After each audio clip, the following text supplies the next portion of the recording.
Assalamualaikum warahmatullahi wabarakatuh. Selamat siang, salam sejahtera untuk kita semua. Shalom, Om Swastiastu, Namo Buddhaya, salam kebajikan. Saya ucapkan selamat datang di webinar Ruang Fisik yang bertema eksistensi bahasa daerah di era milenial. Izinkan saya memperkenalkan diri. Nama saya Nurul Iza sebagai Social Media Management di Ruang Fisik, selaku moderator yang akan memandu acara pada siang hari ini. Baik, sebelum kita mulai webinar pada hari ini, alangkah baiknya kita berdoa bersama-sama terlebih dahulu agar webinar ini bisa berjalan dengan baik dan lancar hingga akhir nanti. Berdoa menurut agama dan kepercayaan masing-masing, berdoa dimulai.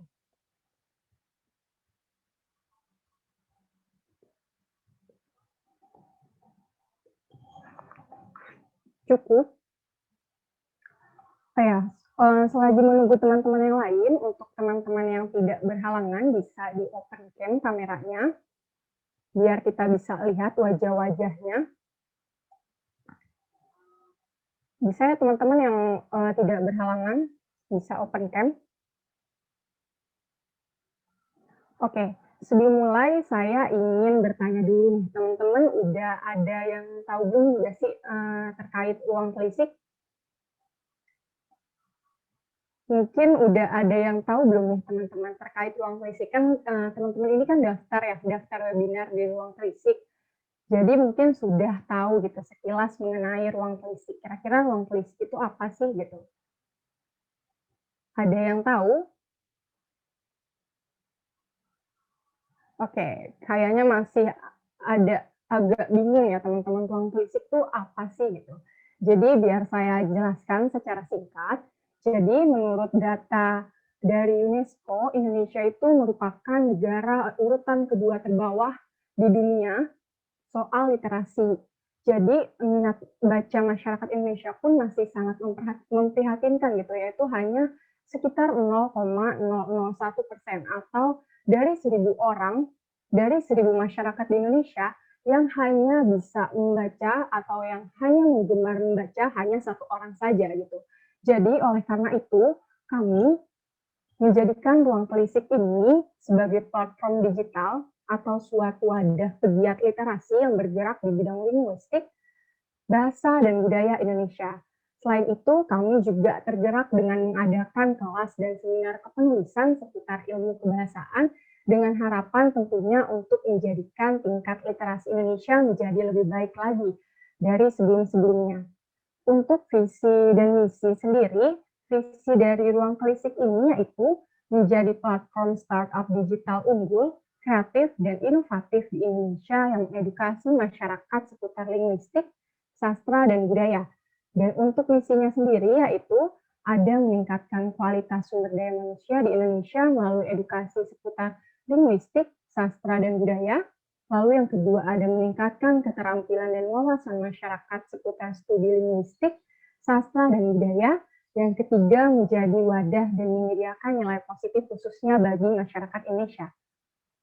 Jadi itu tadi penjelasan singkat atau perkenalan singkat terkait dari ruang telisik itu sendiri, dan webinar ini merupakan salah satu program dari ruang telisik gitu untuk mencapai tujuan yang diharapkan oleh kami semua gitu, yaitu meningkatkan minat literasi masyarakat Indonesia melalui edukasi mengenai linguistik, sastra, dan budaya gitu.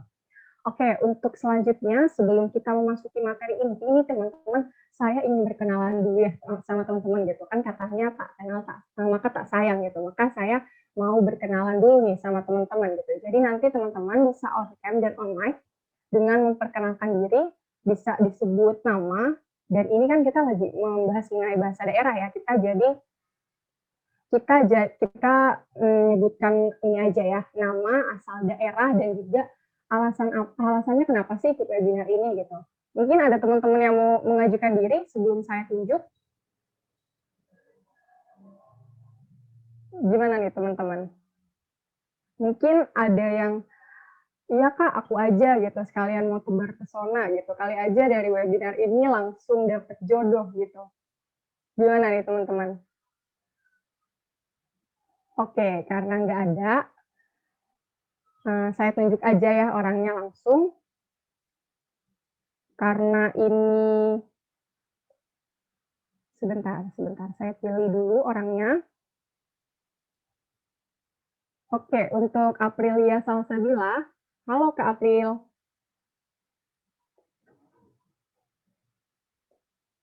Halo, apakah sudah bergabung bersama kami?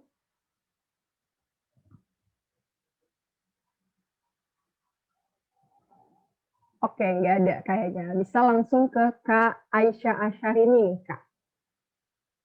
Halo Kak Aisyah, bisa open mic, Kak? Halo, Kak. Oke. Halo Kak, boleh Kak perkenalan diri Kak, nama, asal, dan alasan Kakak mengikuti webinar ini? Perkenalkan, nama saya Aisyah Syahrini Fadilah. Saya asalnya dari Bekasi. Alasan saya mengikuti webinar ini karena saya kebetulan juga lagi bikin tugas paper tentang sosiolinguistik sih. Jadi biar nambah insight aja. Ya, Terima betul. kasih. Ya, betul. Terima kasih Kak. Betul banget ya, ini kan seputar linguistik, jadi semoga bisa membantu tugas Kak Aisyah gitu untuk kedepannya. Oke, terima kasih Kak Aisyah. Oke, selanjutnya saya akan pilih satu orang lagi ya. Karena ini hari Sabtu, depannya itu huruf S, jadi mungkin saya mau manggil orang yang depannya berinisial S gitu. Mungkin Kak Selsa. Halo Kak Selsa. Iya, halo Kak. Oke Kak, bisa perkenalan diri dulu Kak, nama, asal daerah, dan alasan kenapa Kak Selsa ikut webinar ini.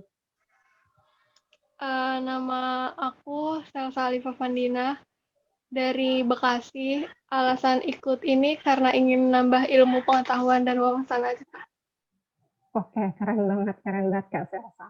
Oke, aku sudah kenalan ya dengan teman-teman semua. Semoga selama 2 jam ke depan kita semakin akrab gitu.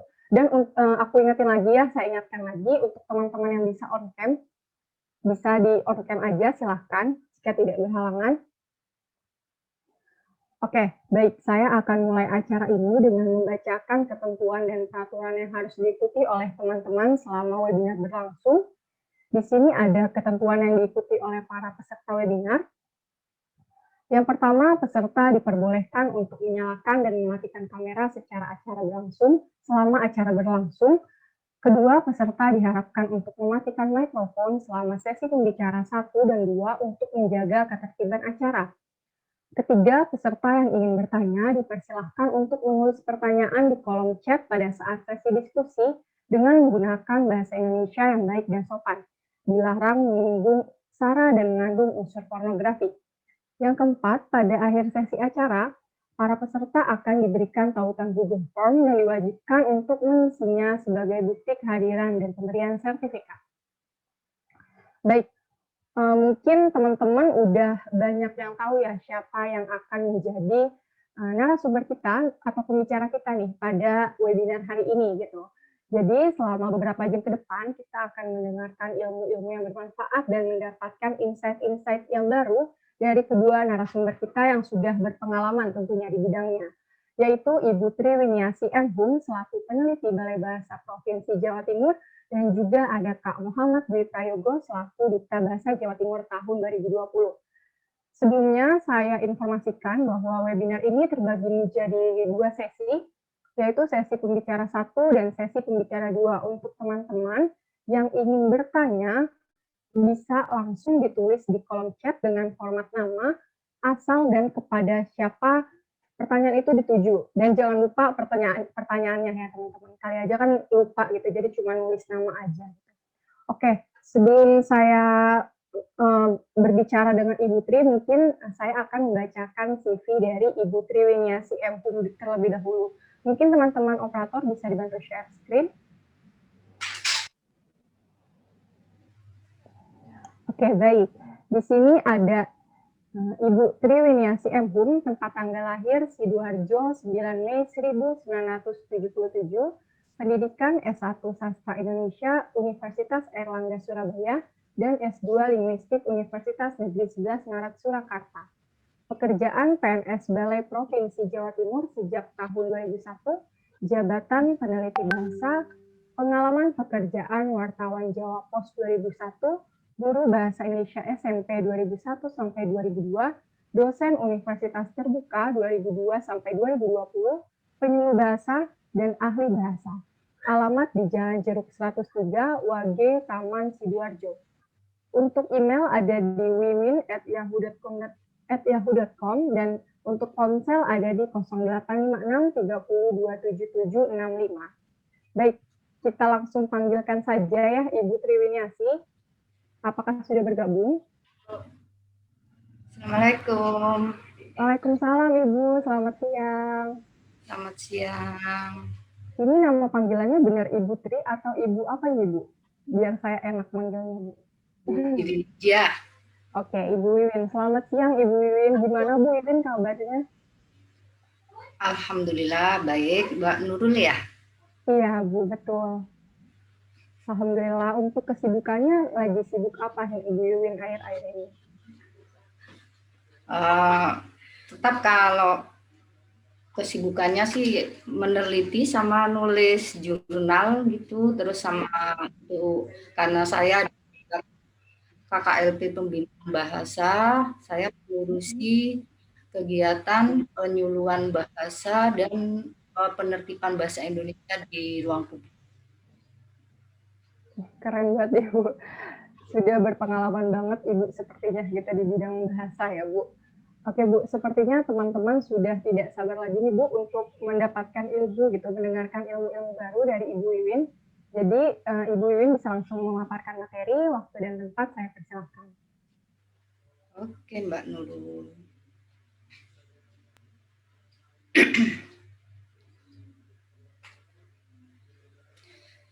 Ya, selamat siang. Assalamualaikum warahmatullahi wabarakatuh.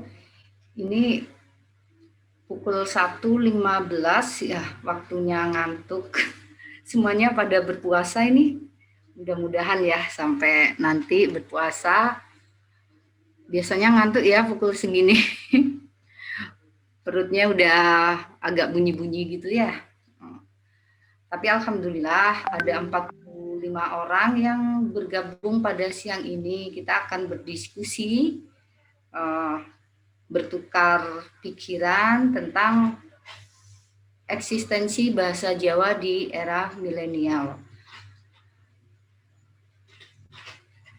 Nah, sepertinya saya kalau melihat wajah-wajahnya ini masih muda semua ya, berarti kaum milenial semua ini ya. Iya. Iya, betul Bu. Kita masih muda-muda banget ya Bu. Iya, generasi Z ya. Iya, betul Bu, generasi Z. Iya, oke. Kita lanjutkan aja. Baiklah, bahasa materinya sebenarnya eksistensi bahasa daerah ya, karena saya adalah penutur bahasa Jawa. Jadi pada siang ini kita khususkan saja untuk saya berbicara tentang bahasa Jawa. Karena kalau untuk berdiskusi tentang bahasa yang lainnya, waktunya saya kira tidak tidak terlalu cukup, sehingga lebih baik kita fokus ke bahasa Jawa yang saya ada sebagai penuturnya di sana mulai kecil. Baiklah, bahwa bahasa Jawa itu sebenarnya seperti apa sih gitu kan ya. Ternyata penutur bahasa Jawa itu tinggi juga. Kita lihat slide berikutnya. Ya, mungkin operatornya untuk ya. Jadi bahasa Jawa ini itu penuturnya sekitar 85,5 juta untuk di 2019 ini. Kemudian merupakan salah satu bahasa daerah yang ada di Indonesia. Pada tahun 2019, Badan Bahasa Kementerian Pendidikan dan Kebudayaan di Jakarta itu menghasilkan bahwa bahasa daerah yang ada di Indonesia itu ada 718. Dan yang paling banyak penuturnya adalah bahasa Jawa. Apabila dilihat dari penutur dunia, bahasa Jawa itu berada di urutan ke-11 kategori banyaknya penutur dari 6.703 bahasa yang ada di dunia. Ini data 2004-2006 masih seperti ini. Baiklah, bahasa Jawa tidak hanya dituturkan di Pulau Jawa saja, ternyata juga dituturkan oleh penutur yang ada di luar Jawa. Misalnya di Lampung, di dekatnya Medan, itu ada penutur bahasa Jawa. Kemudian di daerah-daerah transmigrasi yang banyak berasal dari Pulau Jawa. Dan bahkan bahasa Jawa itu juga digunakan di luar Indonesia, yaitu di negara Suriname dan di New Caledonia. Itu banyak menggunakan bahasa Jawa. Jadi bahkan kebudayaan Jawa pun juga masih dipegang dan dilestarikan untuk di Suriname seperti itu. Ya, selanjutnya. Nah, keadaan bahasa Jawa yang sekarang ini memang sudah agak berbeda karena adanya teknologi, adanya komunikasi yang sudah tidak terbatas. Jadi mau tidak mau itu akan berpengaruh terhadap bahasa Jawa. Nah, saya pada tahun 2016 ya. Jadi ini bukan 2006, salah saya. 2016 itu melakukan penelitian tentang penggunaan bahasa Jawa di masyarakat Surabaya itu seperti apa. Saya beri judul Ketirisan Penggunaan Bahasa Jawa Antara Orang Tua dan Anak pada Masyarakat Surabaya. Dan ini sudah dimuat di jurnal akreditasi Sinta 2 di multilingual di 2016. Nah, pada penelitian saya ini menunjukkan mendeskripsikan ketirisan. Ketirisan itu kebocoran penggunaan bahasa Jawa antara orang tua dan anak pada masyarakat Surabaya berdasarkan variabel usia dan konteks keluarga. Jadi yang saya lihat adalah variabel usia dan konteks keluarganya. Nah, kenapa ada penelitian ini? Saya melihat bahwa penggunaan bahasa Jawa itu sudah mulai ada semacam pergeseran. Jadi di dalam masyarakat diglosia kita ada bahasa Indonesia, ada bahasa Inggris, dan ada bahasa Jawa. Kemudian yang dianggap sebagai ragam tinggi ketika bahasa Indonesia dibandingkan dengan bahasa Jawa, yang dianggap sebagai ragam tinggi adalah bahasa Indonesia. Apabila bahasa Indonesia dibandingkan dengan bahasa asing, maksudnya bahasa Inggris, yang dianggap sebagai ragam tinggi adalah bahasa Inggris.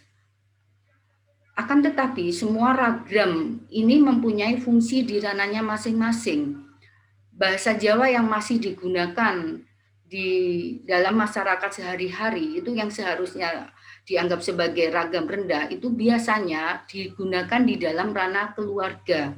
Nah, saya ingin membuktikan apakah di dalam ranah keluarga itu bahasa Jawa yang seharusnya digunakan, apakah masih digunakan oleh masyarakat Surabaya.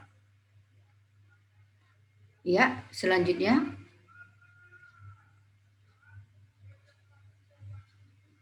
Hasil dari penelitian saya ini ternyata berdasarkan variabel usia, ketirisan penggunaan bahasa Jawa itu lebih banyak terdapat pada kelompok dewasa dini, yaitu usia 18 sampai 40 tahun dibandingkan dengan dewasa madya yang berusia 41 sampai 60 tahun dan dewasa lanjut yang berusia 61 tahun ke atas. Jadi kebocoran bahasa yang ada di ranah keluarga itu ternyata lebih banyak dilakukan oleh masyarakat yang usianya di 18 sampai 40 tahun. Ya, kemudian lanjutnya. berdasarkan konteks keluarga, itu yang hasil penelitian untuk menjawab pertanyaan pertama. Kemudian berdasarkan konteks keluarga, ketirisan yang paling tinggi itu terjadi pada saat orang tua dan anak melakukan kegiatan belajar atau diskusi tentang sesuatu hal yang serius atau bersifat formal. Jadi ketika keluarga itu sedang berinteraksi dalam hal kegiatan belajar atau diskusi untuk memutuskan suatu masalah, yang mereka gunakan itu kebanyakan bahasa Indonesia. Ketirisan yang terjadi di sinilah yang paling tinggi. Kemudian ketirisan yang paling rendah itu terjadi ketika orang tua dan anak itu berselisih atau marah. Jadi ketika marah, komunikasi yang terjadi pada keluarga itu biasanya menggunakan bahasa Jawa, dan ini ketirisannya yang paling kecil terjadi seperti itu. Nah, ini kondisi bahasa Jawa berdasarkan ranah keluarga. Jadi ketika anak izin atau pamit keluar rumah ke sekolah, ke rumah teman dan sebagainya, itu imbang. Jadi skala yang saya gunakan adalah skala 5 ya, 1 sampai 5.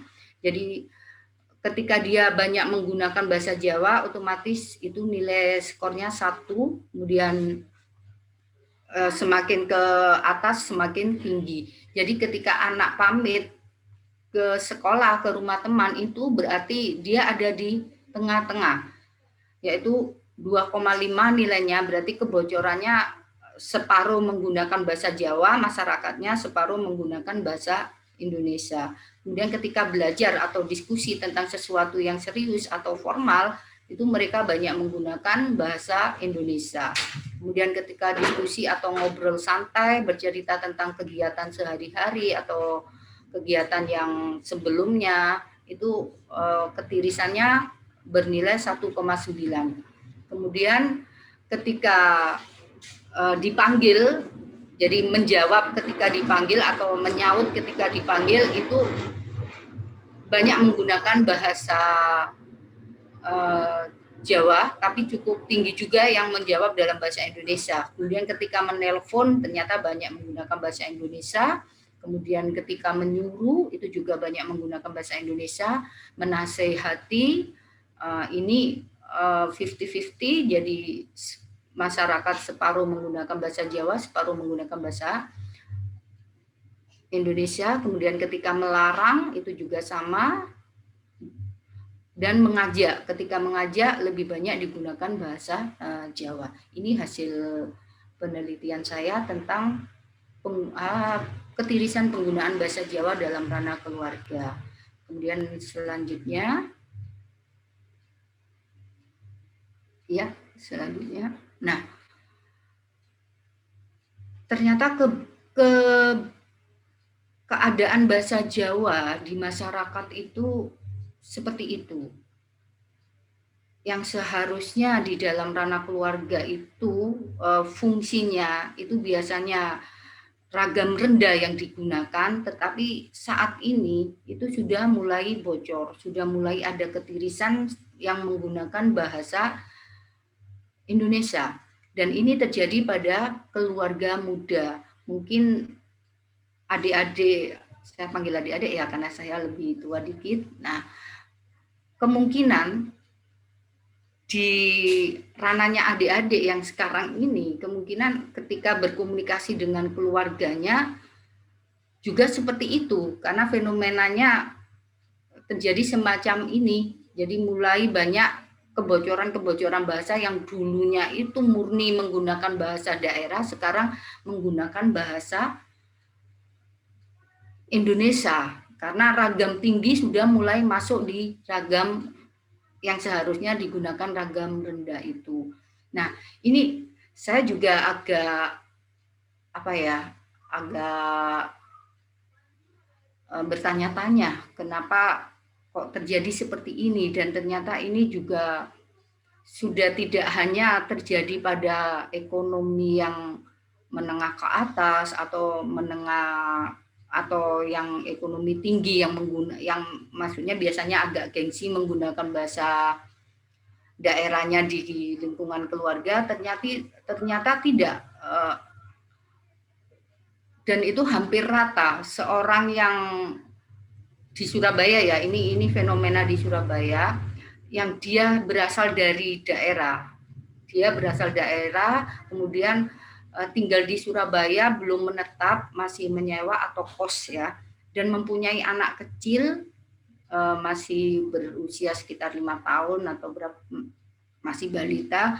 Bahasa yang digunakan dengan anaknya, mereka walaupun berasal dari daerah Jawa yang bukan Surabaya yang lebih kompleks ya, itu ketika mereka ke Surabaya, mereka akhirnya beralih bahasa, menggunakan bahasa Indonesia dengan anaknya. Ketika saya tanya kenapa seperti itu, nah karena ingin mempersiapkan anaknya ketika masuk TK atau masuk SD biar mereka bisa menggunakan bahasa Indonesia. Jadi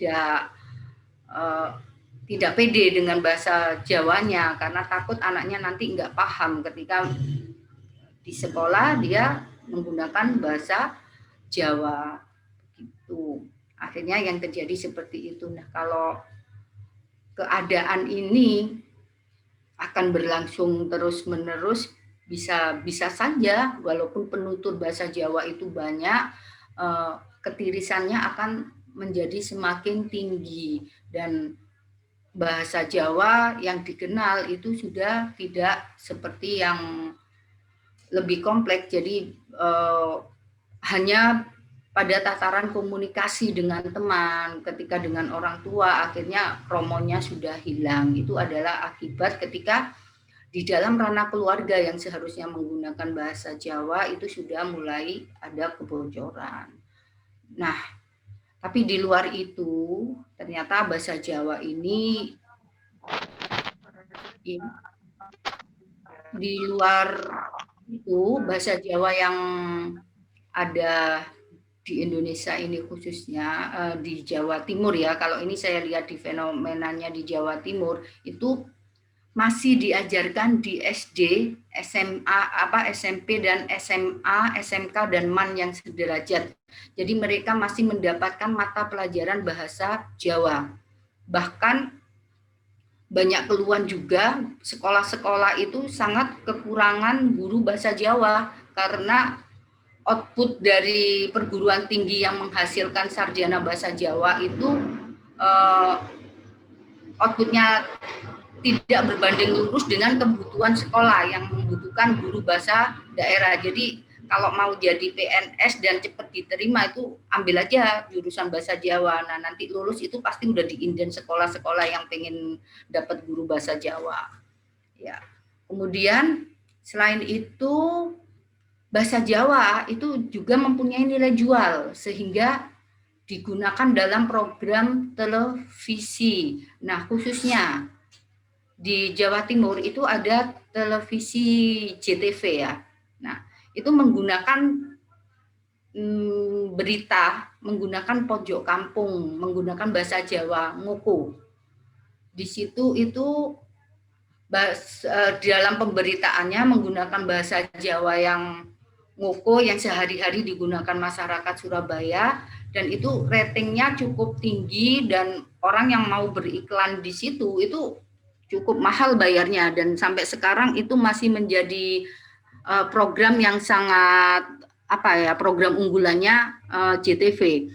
Dulu bersamaan dengan adanya pojok kampung yang menggunakan bahasa Jawa ngoko dalam pemberitaannya juga ada pemberitaan yang menggunakan bahasa kromo, tapi ternyata masyarakat tidak terlalu berminat ketika mendengarkan berita dalam ragam kromo.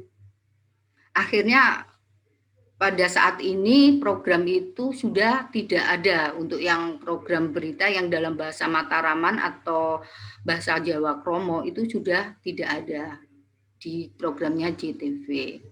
Ya, mungkin biar teman-teman ini tahu bagaimana sih penggunaan bahasa Jawa ngokonya ketika diberitakan dalam acara televisi yang sempat viral. Nah, itu kita lihat seperti ini.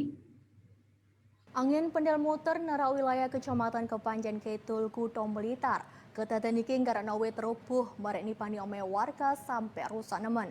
Petugas marek warga langsung evakuasi wit sing diametere 4 meter iku.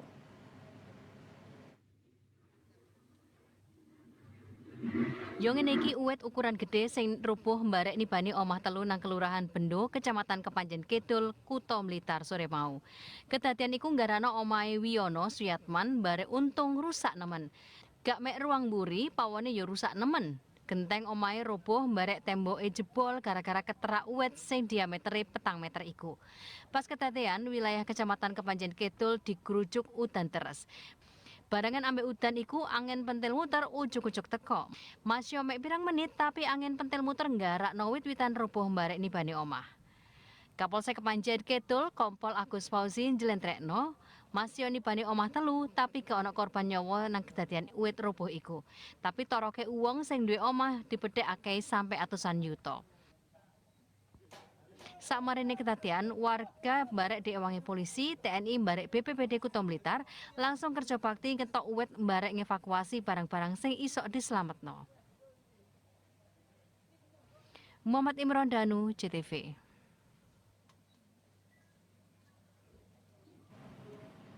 Salah sijine pawon jedeng barat toko nang Kabupaten Pamekasan Madura. Rusak nemen sakmarine ketiban wit roboh. Kaono korban nyawa nang kedadian iki, cuma ae wong sing duwe torok sampai puluhan yuta ripis.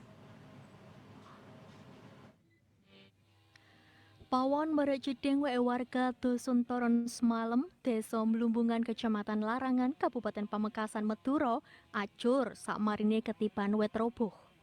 Sauntara toko wae wakit warga dusun kono ya rusak gentengi. Warga sempat dikagetno barek ana kedadian iki sampai nggarana wong sing duwe omah marek toko sepaneng. Jare Kades Blumbungan Ferry Andrianto, wit roboh iki digarai barek udan deres barek angin gobes sing ngeneki Kabupaten Pamekasan ket dina Sabtu sampai Sabtu bengi. Petugas teko BPBD, TNI, polisi bareng-bareng ngetok barek ngresiki uwit roboh awan sampai bengi wingi. Petugas teko BPBD, TNI, polisi bareng-bareng ngetok barek ngresiki uwit roboh teko ndukure genteng omahe warga. Untunge nang kedadian iki gak ngarekno mangan korban nyawa, cuma ae wong sing duwe omah marek toko torok sampai 20 yutaan ripis. Ya, itu contoh eksistensi bahasa Jawa yang sampai saat ini program itu diminati masyarakat. Ya, di situ secara tidak langsung kita akan mendapatkan kosakata baru yang mungkin kalau penggunaan bahasa Jawa kita kurang bagus, kita tidak akan paham karena sampai sekarang pun beberapa generasi milenial yang mungkin termasuk Mbak ya, jadi Mbak atau adik-adik ya, untuk selawe itu berapa, untuk 25 itu bahasa Jawanya apa, itu di Surabaya banyak yang nggak ngerti. Selawe, kemudian selekur, nah itu mereka ketika sudah berhitung, ketika menggunakan bahasa Jawa itu sudah mulai pusing. Jadi ketika ada kata-kata torok atau torok itu berarti ketika kita berdagang kemudian kita rugi. Nah, ruginya itu torok. Nah, itu kemungkinan menjadi kosakata baru bagi kaum milenial. Kemudian kata pawon, mungkin masih banyak yang mengenal ya, tapi mungkin ada beberapa yang nggak mengenal. Kemudian kata jeding, kamar mandi, itu jarang juga yang paham apa itu jeding. Kemudian ajur, nah ajur kemungkinan paham. Nah, dengan adanya pemberitaan atau program JTV ini merupakan salah satu eksistensi yang bisa meningkatkan bahasa Jawa penggunaannya di masyarakat. Walaupun kadang JTV menarik juga ya, jadi dia mengenalkan kosakata baru untuk menggantikan kosakata yang sebenarnya bahasa Jawanya itu sudah punya, seperti angin puting beliung. Ya, angin puting beliung mungkin kalau orang bahasa Jawa dulu itu cukup disebut angin topan atau angin lesus, tapi JTV biar itu menarik programnya, jadi angin puting beliung itu diganti angin petil muter. Nah, itu salah satu yang membuat penggemarnya Pojok Kampung ini menjadi bertambah dengan adanya istilah-istilah yang lucu. Nah, itu ternyata menarik juga. Kemudian selain di program televisi, eksistensi bahasa Jawa itu juga bisa dilihat dari program radio. Di beberapa radio di Jawa Timur yang masih menggunakan bahasa Jawa itu ada Radio Istana di Bojonegoro, ada Radio Wonocolo, Radio MTB FM di Surabaya, kemudian Radio Guyub Rukun, Radio Kembang Sore, Radio Perkasa FM, Radio Jos FM itu di Tulungagung. Ya, lanjut.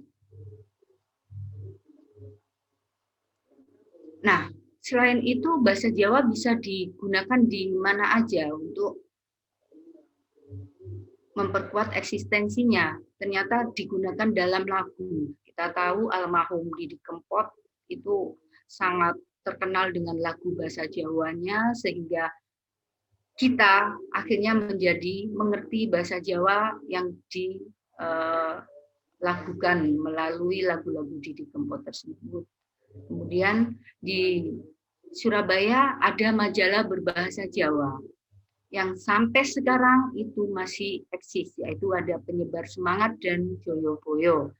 Dan ini sangat hebat sekali untuk redaksinya, sehingga dalam kurun waktu yang lama dan sampai sekarang bisa bertahan itu sudah sangat bagus.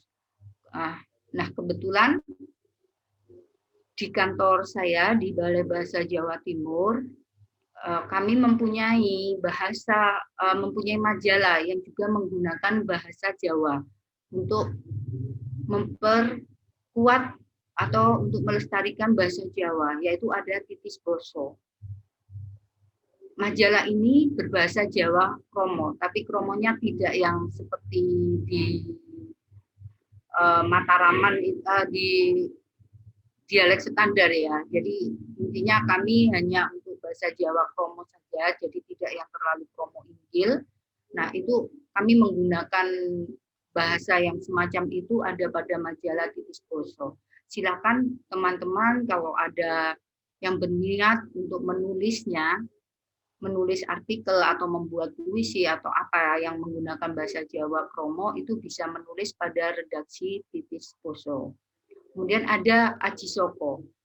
Ini adalah majalah kami, majalah bahasa dari Balai Bahasa Provinsi Jawa Timur, tapi majalah ini khusus untuk yang beraksara Jawa.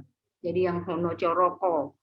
Nah, apakah teman-teman masih bisa membaca dan menulis aksara Hono Coroko atau aksara Jawa itu? Nah, kalau memang masih berminat untuk melestarikannya dan masih mau menulis, silakan. Itu menulisnya di Aji Soko. Ya, lanjut. Ya, lanjut. Terus apalagi yang bisa dilakukan untuk memperkuat eksistensi bahasa Jawa? Nah, mungkin kalau kaum milenial itu bisa menggunakan caption yang menggunakan bahasa Jawa itu di media sosial. Jadi ini saya contohkan caption-caption yang ada di media sosial itu ya cukup banyak disebarkan. Itu contohnya narimo ing pandung. Ya, artinya menerima segala sesuatu dengan ikhlas. Nah, ini akibat salah tulis atau salah apa ya. Jadi sebenarnya kan ini kalau mau baca sesuai tulisannya kan gendang ya gendang. Nah, koplo ya koplo, ojo omong tok ndang butek. No. Nah, ini seharusnya kan bukan gendang ya. Tapi gendeng. Jadi itu pakai gendeng ya gendeng, koplo ya koplo, ojo omong tok ndang butek. No, itu berarti bukan pisang, bukan gedang. Tapi gendeng itu gila ya gila, koplo ya koplo itu ya semacam gila, tapi gilanya belum yang gila sakit jiwa gitu. Kemudian jangan omong doang dan buktekno. Jadi kadang kita walaupun kita tidak paham bahasa Jawa, tapi ketika kita memberikan caption itu jangan sampai melakukan hal kesalahan yang seperti ini kalau bisa. Seperti gendang itu kalau pisang itu seharusnya gedang, tapi kalau gendang itu kendang itu ya, tapi itu dalam bahasa Indonesia. Jadi yang sesuai dengan konteks ini sebenarnya adalah gedang, gendeng, bukan gedang. Nah, kalau selain itu yang agak melu-melu yang hubungannya bucin-bucin gitu ya, ini ada ora kepingin sing sempurna nggo ndampingi uripku, mung butuh uang sing ikhlas nerima lan ngelengkapi kekuranganku. Jadi kalau diartikan tidak kepingin orang, tidak terlalu ingin yang sempurna untuk menjadi pendamping hidupku. Yang saya butuhkan adalah pendamping yang ikhlas menerima untuk melengkapi kekuranganku. Nah, gitu. Ini kalau dipakai yang lagi jatuh cinta, nembak-nembak gitu, kena banget ya. Ya. Jadi kalau caption merayu-merayu gitu, sekali-sekali gunakan bahasa Jawa, mungkin lebih kena ya. Baiklah, lanjut. Oke. Ya, mungkin diskusi kita itu yang utama adalah itu dulu, utamakan bahasa Indonesia.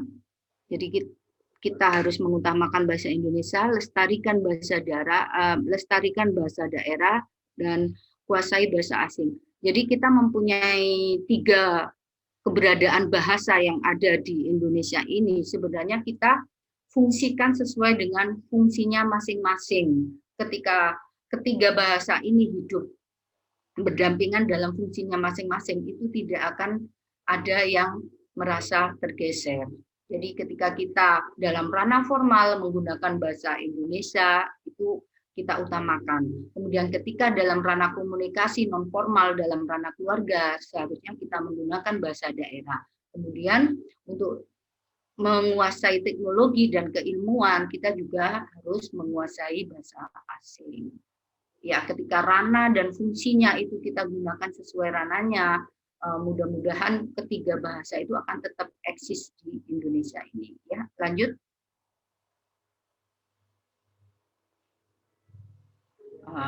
Ya, ini ada sedikit ketika teman-teman milenial mau mencari informasi tentang bahasa, jadi silakan follow atau ikuti Instagramnya Balai Bahasa Jawa Timur, kemudian Facebooknya itu Balai Bahasa Jawa Timur, kemudian ada laman itu www.balaibahasajatim.kemendikbud.go.id. Silakan follow media sosial ini, nanti akan ada informasi-informasi yang berkaitan dengan bahasa. Baiklah, mungkin untuk sesi 1 ini saya cukupkan sekian, nanti kita berbanyak di diskusi. Terima kasih. Oke, baik. Terima kasih Ibu Wiwin atas pemaparan materinya. Mungkin bisa sedikit saya simpulkan ya Bu dari materi yang telah Ibu jelaskan, bahwa saat ini bahasa daerah, khususnya bahasa Jawa, telah mengalami ketirisan gitu, atau kebocoran ya Bu, gitu. Dan tingkat paling tinggi itu terjadi di usia dewasa dini dengan nilai 2,9. Untuk dalam kegiatan sehari-hari, tingkat ketirisan paling kecil itu biasanya terjadi ketika orang tua dan anak itu ada masalah ya, sedang cekcok atau sedang berselisih, biasanya itu tingkat ketirisannya itu paling rendah, dan untuk tingkat ketirisan yang paling tinggi itu ketika orang tua dan anak itu sedang belajar gitu, secara formal ya Bu, begitu ya Bu. Dan untuk eksistensi bahasa Jawa itu bisa diajarkan di sekolah, yaitu SD, SMP, dan SMA, bisa juga dalam program TV, yaitu tadi Ojo Kampung JTV, lalu juga bisa di program radio, bisa juga di dalam lagu Didi Kempot, kita bisa belajar bahasa Jawa, dan juga ada majalah berbahasa Jawa, serta caption di media sosial. Baik itu mungkin, dan saya juga menambahkan kutipan yang keren banget nih dari Ibu Wiwin tadi ya, utamakan bahasa Indonesia, lestarikan bahasa daerah, dan kuasai bahasa asing gitu. Jangan sampai kita sebagai generasi milenial saking asyiknya gitu mempelajari bahasa-bahasa luar, mempelajari budaya-budaya luar sampai lupa gitu terhadap budaya kita sendiri, bahasa kita sendiri, tempat di mana kita dilahirkan, tempat di mana kita dibesarkan, tanah air kita yaitu Indonesia. Gitu ya, Bu. Oh ya, Bu, untuk selanjutnya langsung aja, Bu, ke sesi tanya jawab, Bu. Boleh. Oh ya, boleh. Untuk teman-teman yang ingin bertanya bisa langsung dituliskan di kolom chat. Oke, selagi menunggu teman-teman yang bertanya, mungkin saya duluan nih Bu yang mau bertanya Bu sedikit. Ibu Wiwin ini kan sebagai peneliti ya Bu, kira-kira nih dari Ibu Wiwin itu hambatan-hambatan yang Ibu hadapi ketika menjadi seorang peneliti bahasa itu apa aja sih Bu gitu, dan cara Ibu Wiwin menghadapi hambatan-hambatan tersebut tuh seperti apa Bu kira-kira Bu? Hambatan ya, kalau hambatan itu adalah dari dalam diri kita sendiri sebenarnya ya. Jadi kalau kita itu senang, tertarik dengan objek penelitian kita, hambatan itu tidak akan menjadi suatu kendala.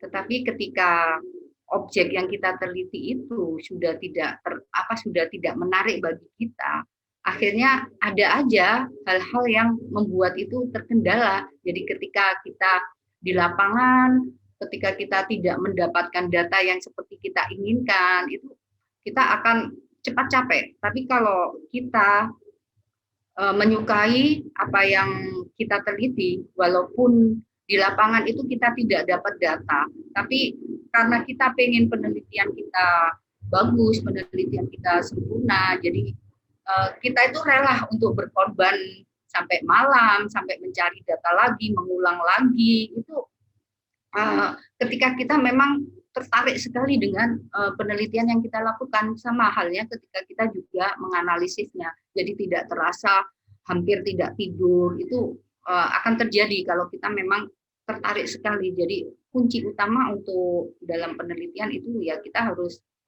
melakukan hal-hal yang sesuai dengan apa yang kita minat. Jadi kalau kita tidak minat, ya mungkin kita perlu teman untuk melakukan penelitian itu sehingga ada penyemangatnya. Ya betul banget ya Bu. Jadi dalam sebuah penelitian gitu, dalam meneliti faktor utama gitu adalah diri kita sendiri gitu ya sebagai peneliti gitu. Jadi jangan sampai kita cepat bosan, cepat capek, atau kehilangan motivasi gitu dalam meneliti sesuatu. Padahal karena sesuatu itu kan kadang nggak cepat ya Bu hasilnya ya Bu, membutuhkan waktu yang sangat lama. Jadi kita juga membutuhkan kesabaran gitu. Jangan sampai jenuh dengan kegiatan-kegiatannya. Oke Bu, untuk sekarang sudah ada yang bertanya Bu di kolom chat? Ya. Ada itu ya, dari Alexis Universitas Negeri Surabaya mau mengajukan pertanyaan, bagaimana tanggapan Bu Triwiniasi terhadap beberapa sekolah di Surabaya? Udah hilang tuh ya? Oh, atasnya ya? Iya, masih ada Bu di atas. Atau Kak Alexis bisa langsung on mic aja kali ya, biar langsung jelas. Ya, jadi lebih berinteraksi begitu. Iya, betul. Halo Kak Alexis. Ya, halo. Perkenalkan saya Alexis dari Universitas Negeri Surabaya. Saya mau mengajukan pertanyaan, bagaimana tanggapan Ibu terhadap beberapa sekolah di Surabaya yang masih belum menerapkan bahasa Jawa sebagai mata pelajaran muatan lokal, tetapi malah menerapkan bahasa asing sebagai penggantinya. Terima kasih. Ya. Terima kasih Mbak Alexis. Sebenarnya kalau di Surabaya itu sudah ada undang-undangnya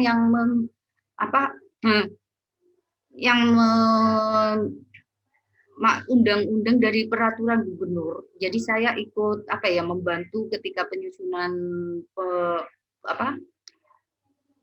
penggunaan bahasa Jawa ini. Ketika itu yang mengundang adalah Provinsi Jawa Timur. Jadi sudah ada produk hukum yang menguatkan bahwa di sekolah SD, SMP, dan SMA itu untuk mengajarkan bahasa Jawa, dan sepertinya di Jawa Timur ini banyak yang mematuhi itu. Tapi mungkin ada beberapa sekolah yang tidak yang melanggar ya atau tidak melakukan itu biasanya itu adalah sekolah-sekolah swasta.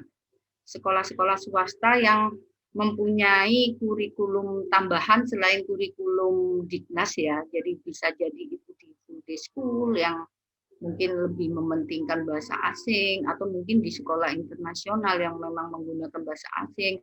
Jadi kalau memang mau taat peraturan, sebenarnya ada produk hukumnya yang mengharuskan bahwa muatan lokal bahasa Jawa itu diajarkan untuk di Jawa Timur. Kalau di luar Jawa Timur saya tidak tahu. Kalau di Jawa Timur ada perdanya dari gubernur, begitu Mbak Alexis. Oh, baik Bu, terima kasih. Ya, apakah udah jelas Kak Alexis? Sudah, terima kasih. Oke, terima kasih Kak Alexis. Jadi di Jawa Timur sendiri sudah terdapat undang-undang ya Bu untuk bahasa Jawa, perda dalam menerapkan bahasa Jawa ke dalam muatan lokal gitu. Namun mungkin masih ada beberapa yang melanggar gitu ya. Biasanya itu sekolah swasta gitu. Oke, untuk selanjutnya ada dari Kak Rika. Mungkin Kak Rika bisa langsung on mic, Kak. Oke, makasih ya Kak Iza atas kesempatannya untuk bertanya. Aku izin nanya ke Bu Tri nih. Tadi kan udah disampaikan ya Bu ya, perihal penggunaan kosakata halus di pembacaan radio dan berita. Nah, sedangkan kenyataannya di masyarakat milenial di dewasa dini ini orang-orang nggak tahu nih apa arti dari kosakata tersebut. Nah, pertanyaannya, apakah dengan menggunakan bahasa yang sudah jarang orang tahu seperti itu, tujuan utamanya dalam menyampaikan kosakata di berita itu tetap tersampaikan Bu untuk menyebarkan bahasa Jawanya? Terima kasih Ya. Bu. Ya, makasih Mbak Rika. Ya, ini memang kendala di masa milenial itu seperti itu bahasa Jawa. Jadi kalau bahasa Jawa itu sebenarnya bakalan terus bakalan susah untuk guna karena penutupnya banyak. Tapi ternyata ketika udah dalam ragam kromo, nah itu yang kita harus hati-hati. Ketika dalam ragam ngoko itu maksudnya masih banyak ya yang paham dan sebagainya, masih menggunakan, bahkan milenial pun juga tetap menggunakan kalau untuk ragam ngoko. Tapi untuk ragam kromo, nah seperti yang diungkapkan Mbak Rika tadi bahwa tidak semuanya para milenial itu paham bahasa kromo, apalagi yang kromo inggil. Jadi kan ada kromo kromo juga ada tingkatannya kan, yang paling tinggi adalah kromo inggil. Sementara untuk di Surabaya untuk jenis kromo kategori kromo yang dari kromo inggil seperti itu intinya hanya kromo saja kalau Surabaya. Tapi kalau Semarang mungkin masih mengenal ya kromo tengah itu seperti apa gitu ya. Nah, jadi kalau di Surabaya itu ketika orang sudah menggunakan bahasa kromo aja itu sudah bagus. Jadi tidak akan ada yang menertawakan, tidak ada yang akan marah ketika di Surabaya itu misalnya ketika kita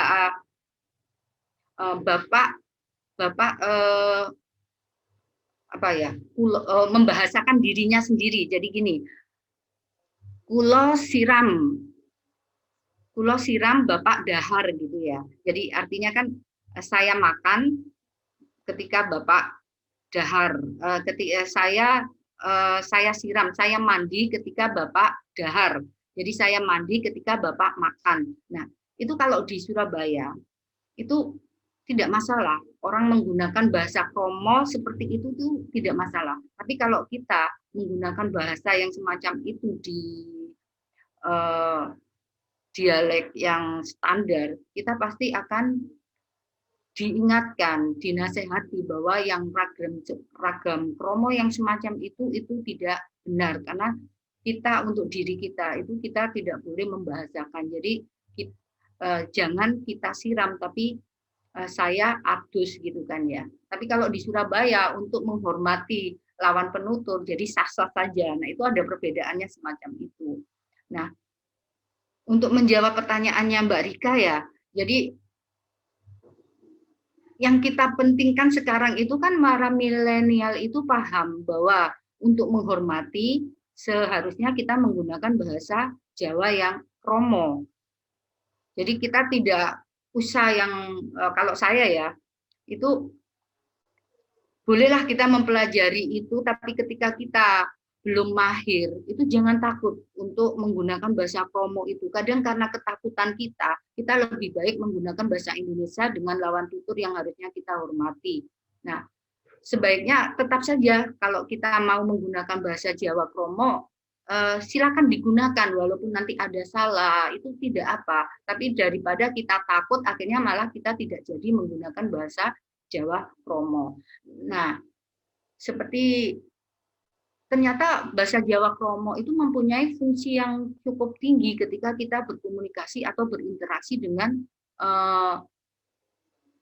orang lain. Jadi misalnya ketika kita di rumah sakit ya, ketika kita bertanya dengan menggunakan bahasa Jawa kromo itu pelayannya itu juga akan lebih hormat ya. Mungkin biasanya orang rumah sakit kan sibuk, jadi agak kalau berbicaranya kan kadang agak yang keras-keras seperti itu. Nah, ketika kita gunakan bahasa kromo, nyun sewu, kalau mau misalnya kita campuran mendaftarnya konten pundi, nah seperti itu. Mereka akan otomatis gesturnya, tuturannya itu juga akan lebih halus ke kita daripada ketika kita menggunakan bahasa Jawa, bahasa Indonesia dengan yang menggunakan bahasa Jawa kromo. Seperti itu di pelayanan umum ternyata bahasa Jawa yang kromo itu ternyata bisa membuat orang menjadi lebih melayani kita dengan lebih baik. Nah, kemudian kalau yang di radio itu mungkin radio itu punya pangsa pasar tersendiri gitu ya. Jadi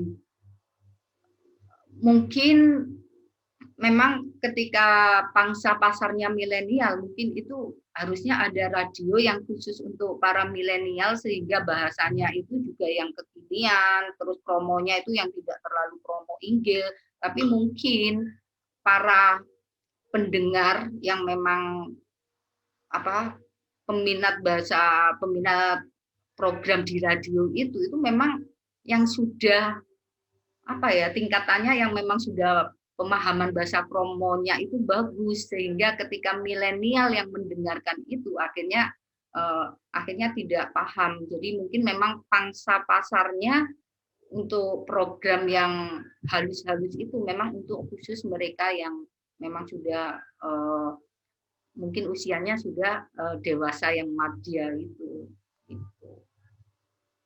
Ya, mungkin itu yang bisa saya jawab untuk Mbak Rika. Baik Ibu, terima kasih atas jawabannya. Sama-sama. Oke, baik. Terima kasih Kak Rika.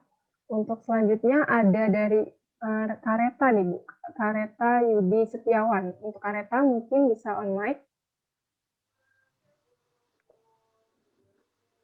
Kareta.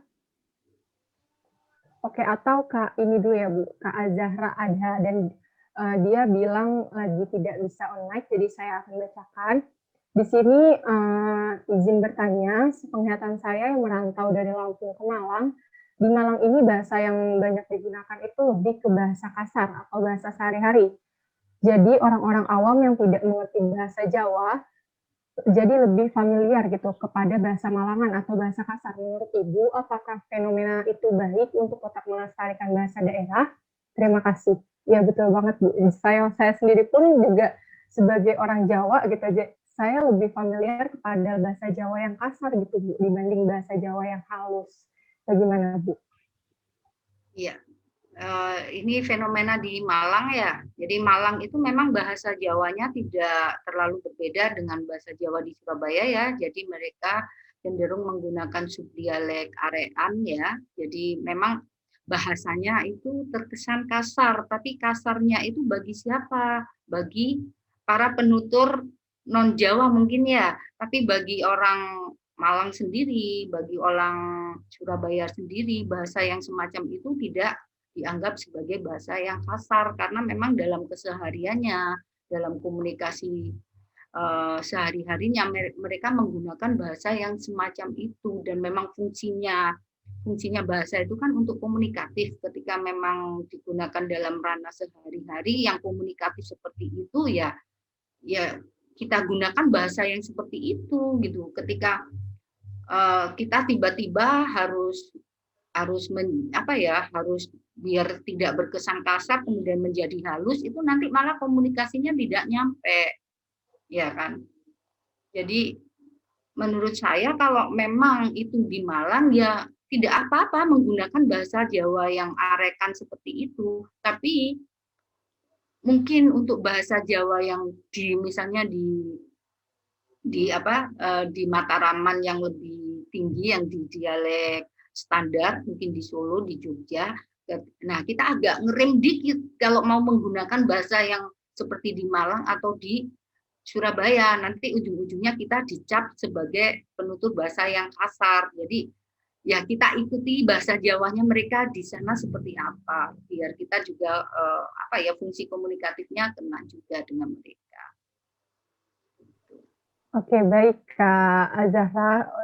Sebelumnya kan Kak Azahra tidak bisa open mic ya Bu. Jadi benar banget yang Ibu Wiwin bilang. Jadi sebenarnya itu baik-baik saja gitu, asal sesuai dengan tempatnya gitu ya Bu. Jadi bahasa arekan yang lebih kasar mungkin bisa digunakan di bagian Malang dan Surabaya itu nggak apa-apa, tapi jangan sampai gitu terbawa ke bahasa di daerah yang menggunakan bahasa halus seperti Solo atau Jogja gitu. Jadi lebih disesuaikan dengan kondisi. Mungkin pertanyaan terakhir nih Bu dari Kak Fitri Amalina. Kak Fitri bisa open mic, Kak? Oke, halo. Halo Kak Fitri. Oke, selamat siang Bu Triwinasi. Saya Fitri Amalina, izin bertanya. Apakah bahasa ibu itu memiliki keterkaitan dengan eksistensi bahasa daerah itu sendiri? Karena jika melihat di sekitar saya gitu ya sekarang, banyak orang tua yang menjadikan bahasa ibunya itu bahasa Indonesia atau bahkan malah bahasa asing gitu untuk anak-anaknya. Seakan-akan menyingkirkan bahasa daerah gitu. Nah, bagaimana anak-anak mereka itu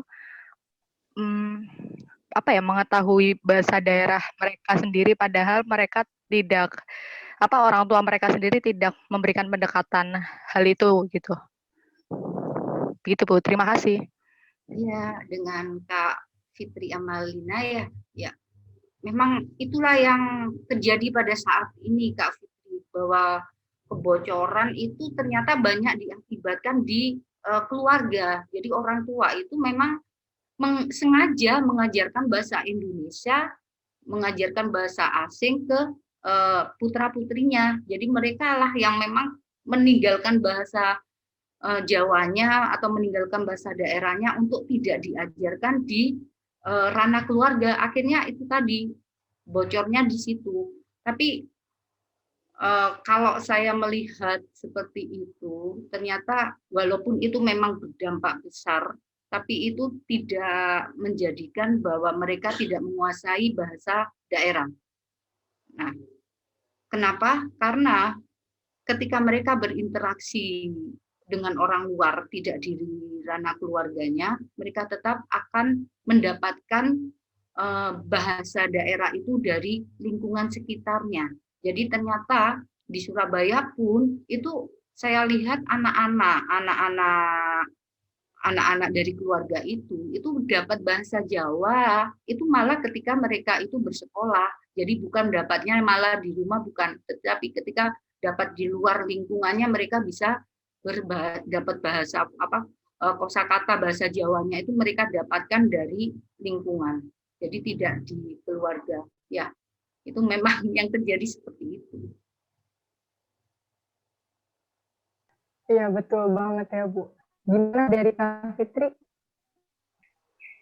Iya, terima kasih jawabannya untuk Putri Winasih. Sudah cukup jelas. Oke, akhirnya sudah selesai Bu sesi pembicara 1 kali ini. Saya ucapkan terima kasih ke Ibu Wiwin gitu karena telah menyampaikan materi yang sangat baik dan membuka insight-insight baru bagi kita sebagai kaum milenial gitu ya Bu, yang kadang lupa gitu akan bahasa daerah kita sendiri gitu. Padahal Indonesia mempunyai bahasa daerah yang sangat banyak dan beragam gitu. Oke, selanjutnya, saya ucapkan terima kasih sekali lagi kepada Ibu Wiwin gitu. Selanjutnya, kita akan memasuki kegiatan yang selanjutnya, yaitu ada selingan atau promosi nih dari media partner kita, yaitu Ines Kosmetik, yang akan dibawakan oleh Ibu Happy selaku Supervisor Promosi Ines Kosmetik Medan. Kepada Ibu Happy, waktu dan tempat dipersilahkan. Terima kasih saya ucapkan kepada moderator dan juga terima kasih saya ucapkan kepada panitia Ruang Telisi serta pematerinya tadi cukup bagus ya tentang bahasa. Assalamualaikum warahmatullahi wabarakatuh. Salam sejahtera bagi kita semuanya. Perkenalkan, saya Happy dari Ines Kosmetik Medan. Ines adalah brand kosmetik lokal di mana didirikan di Malang, Jawa Timur, Surabaya. Ines berdiri semenjak tahun 1998. Tentunya sudah 23 tahun di Indonesia. Produk kita ini meliputi adalah skincare untuk perawatan wajah, dekoratif untuk tata rias, dan body care untuk perawatan badan. Dan telah mendapat izin dari BPOM serta mengantongi sertifikat MUI, jadi sudah halal. Untuk kaum milenial di sore hari ini, peserta webinar ingin mendapatkan kulit sehat adalah idaman setiap wanita. Dari bebas dari segala permasalahan yang kita hadapi, sehingga membuat kulit kita lebih sehat. Untuk itu, produk Ines Kosmetik telah meluncurkan produk yang terbaru, yaitu Pure Gentle Makeup Remover, di mana pembersih ini memberikan kelembapan serta nutrisi dalam satu langkah. Jadi lebih praktis ya. Untuk yang ingin kepo lagi, bisa e-commerce di Shopee, Tokopedia, Bukalapak, Lazada, Blibli.com, atau dengan mendownload aplikasi My Ines di Play Store. Atau ada juga IG kita @Ines Kosmetik, belakangnya tambah S, di mana di IG kita itu sangat lengkap sekali promo-promo serta produk-produk yang kita butuhkan, khususnya kaum milenial dan yang punya permasalahan kulit juga. Demikianlah kata sambutan dari saya, perwakilan Ines Kota Medan, mengucapkan banyak terima kasih, salam sehat untuk kita semua dan sukses juga. Dan saya sudahi, wabillahi taufiq wa hidayah. Assalamualaikum warahmatullahi wabarakatuh. Dan saya kembalikan kepada moderator. Terima kasih atas waktunya, Mbak. Terima kasih kembali Ibu. Nah, buat teman-teman nih ya, tadi gitu, kita nih sebagai khususnya perempuan ya, kaum perempuan gitu, pasti terkadang kan mau banget ya cantik gitu, memukau gitu di hadapan orang-orang banyak, namun masih low budget deh gitu, masih memiliki biaya yang kurang gitu, apalagi untuk teman-teman yang masih sekolah dan berkuliah, yang belum memiliki pendapatan sendiri gitu.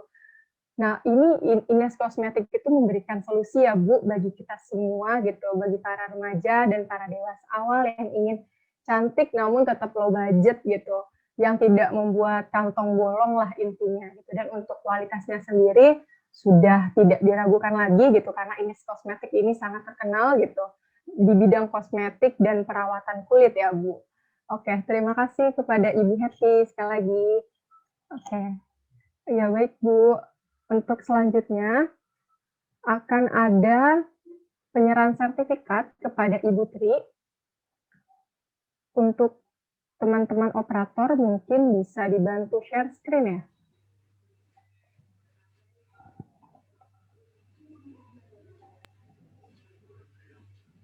Oke. Oke. Jadi Bu, ini ada sertifikat dari kami gitu. Harusnya diserahkan oleh Kak Dela selaku founder, namun karena bermasalah jadi diwakilkan oleh saya sendiri. Mungkin dari operator bisa di screenshot ya, bisa didokumentasiin dan dihitung. Ya. Ya, gimana Kak operator? Oke, atau saya saja Bu yang memberikan aba-aba ya. Oke, baik, aman. Oke. Udah Oke. diapakan Ya, Bu. ini? Ini kita senyum aja Bu gitu. biar di dokumentasinya bagus gitu. Oke. Oke ya. Satu. Terima kasih. Ya, terima kasih Ibu Tri atas kehadirannya di webinar Ruang Klasik ini. Ya. Oke, untuk teman-teman nih, selagi menunggu dan jeda gitu, mungkin kita bisa membahas lebih dalam lagi ya mengenai bahasan-bahasan yang telah dijelaskan oleh Ibu Tri. Saya ingin mengambil orang nih, ingin menunjuk orang gitu untuk menjelaskan apa sih yang tadi udah ditangkap dari penjelasan Ibu Tri gitu. Oke, mungkin ada teman-teman yang ingin mengajukan diri untuk menjelaskan gitu yang sudah diterima materinya oleh Ibu Tri tadi. Oke, mungkin saya tunjuk aja ya. Di sini ada Kak Aufar, mungkin sudah bergabung Kak Aufar.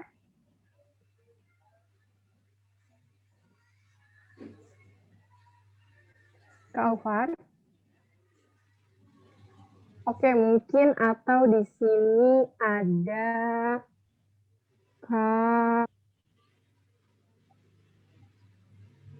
Kak Berlian, Lutfina Zahra. Halo Kak Berlian. Mungkin tidur ya Bu. Ini siang-siang emang cocoknya tuh buat tidur gitu, apalagi lagi dalam kondisi puasa gitu kan. Ditambah tidur itu adalah ibadah saat ini gitu. Mungkin ketiduran itu saking asyiknya mendengarkan. Oke, mungkin dari Kak Rika nih, mungkin Kak bisa diulas lebih singkat gak Kak? Apa yang Kakak dapatkan dari Ibu Tri, penjelasan Ibu Tri tadi? Boleh. Ini materinya menarik banget sih dari Ibu Tri melalui penelitian-penelitian yang beliau lakukan terkait eksistensi bahasa Jawa di kalangan milenial. Kalau yang aku dapat tadi sih banyak banget yang udah dilakukan sama teman-teman dari ahli bahasa, dari balai bahasa dan teman-teman di daerahnya masing-masing untuk tetap mempertahankan eksistensi bahasa Jawa di kalangan milenial. Salah satunya tadi tentang dengan pembacaan berita menggunakan bahasa Jawa, pembacaan radio dan masih banyak yang lainnya. Nah, tapi untuk pembacaan berita atau pembacaan radio tadi, mereka punya pangsa pasarnya masing-masing, di mana nanti penggunaan bahasanya juga bakal beda-beda sesuai dengan pangsa pasar yang mereka lakukan tadi. Terus terkait bahasa kasar dan bahasa halus tadi yang aku dapatkan, kalau bahasa kasar dan bahasa sehari-hari lah istilahnya ya, itu bisa tetap dilakukan asal sesuai dengan tempatnya aja, sesuai dengan siapa kita berbicara, sesuai dengan kondisi dan keadaan di mana kita berbicara gitu. Sedangkan kalau kita keluar, baiknya ya tetap menggunakan bahasa-bahasa yang proper, menggunakan bahasa-bahasa yang terlihat baik, agar kedepannya penyebaran budaya bahasa Jawa juga mendapatkan eksistensi yang baik di mata publik. Gitu sih Kak, kalau menurut aku. Makasih ya Kak Iza atas kesempatannya. Oke, keren banget nih Kak Rika, terlihat